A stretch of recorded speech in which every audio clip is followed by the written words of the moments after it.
Assalamualaikum warahmatullahi wabarakatuh. Halo, apa kabar semuanya?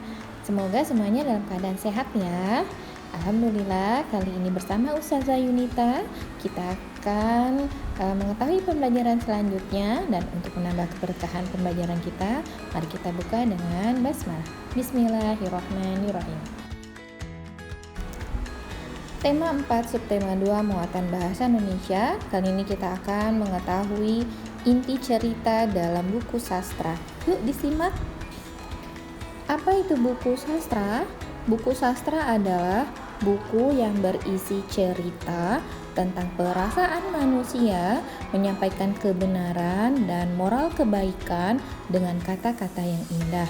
Contoh buku sastra adalah buku dongeng, buku novel.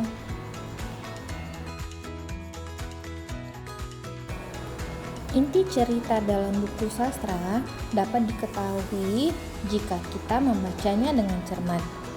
Selain inti cerita, kita juga dapat mengetahui tokoh dan peristiwa-peristiwa yang ada dalam cerita.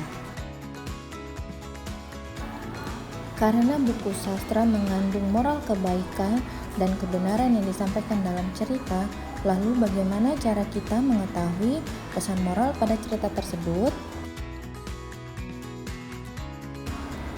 Dalam sebuah cerita, biasanya terdapat pesan moral di dalamnya. Pesan moral dapat diketahui dengan cara yang pertama, membaca cerita dengan cermat, termasuk dialog yang dilakukan oleh para tokoh.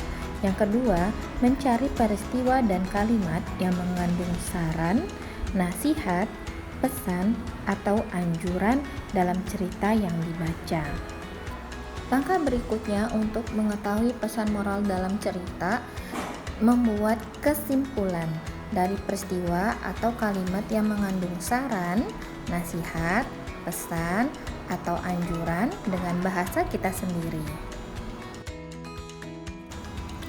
Setelah kita membaca suatu cerita, kita dapat menyampaikan pendapat dari cerita yang kita baca.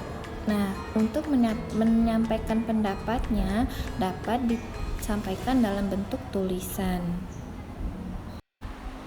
Tetapi sebelum kita menyampaikan pendapat melalui tulisan, beberapa hal yang harus kita pastikan, yaitu pastikan kita memahami tema cerita, dan yang kedua, menuliskan pendapat dengan bahasa yang singkat dan jelas.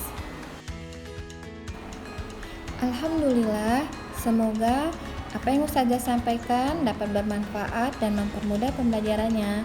Wassalamualaikum.